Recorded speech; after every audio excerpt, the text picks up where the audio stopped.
प्रभु यीशु मसीह के मधुर और जलाली नाम में आज दिनांक 24 अगस्त दिन गुरुवार को हम आप सब श्रोताओं का हार्दिक स्वागत करते हैं। आज के दिन के लिए वचन लिया गया है फिलमोन की पुस्तक, उसका पहला अध्याय 7 पद। क्योंकि हे भाई, मुझे तेरे प्रेम से बहुत आनंद और शांति मिली, इसलिए कि तेरे द्वारा पवित्र लोगों के मन हरे भरे हो गए।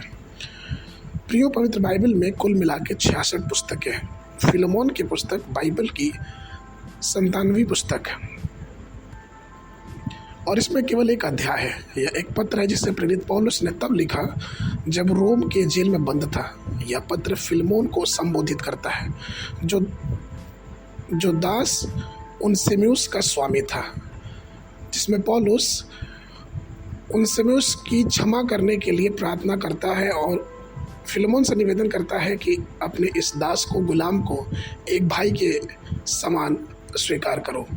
पौलुस एक गुलाम के जीवन में बदलाव लाने के लिए चाहता है और इस विषय में चिंतित रहता है, क्योंकि पौलुस जानता था कि रोमन साम्राज्य में गुलाम का मालिक किसी तरह से गुलाम के साथ व्यवहार कर सकता है, जिस तरह से भी उसे पसंद आए।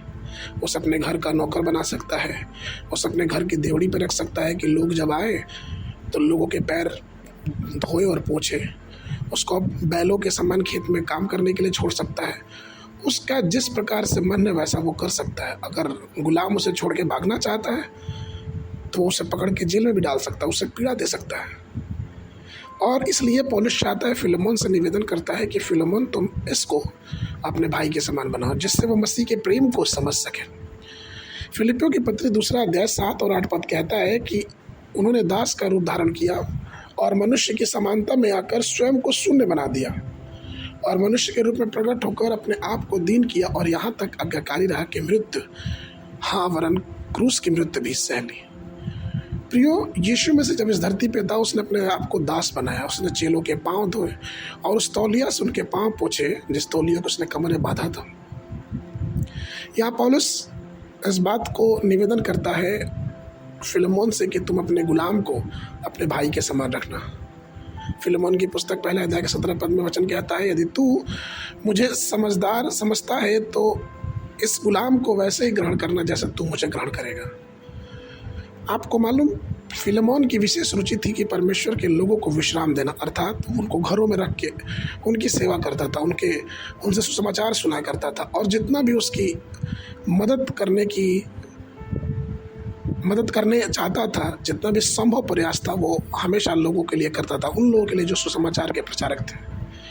और पौलुस इस स्वभाव से वाकिफ था, इसलिए उसने फिलमोन से निवेदन किया कि अपने गुलाम के साथ अच्छा व्यवहार करना।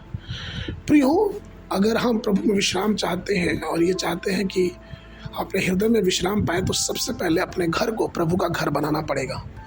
क्या हमारे घर में प्रभु की उपासना होती है? क्या हमारे घर में जब प्रभु के दास आते हैं तब उनका सेवा सत्कार करते हैं? क्या हम उनके लिए दरवाज़ों को खोलते हैं? क्या हमसे जितना बन सकता है उनकी सहायता करते हैं?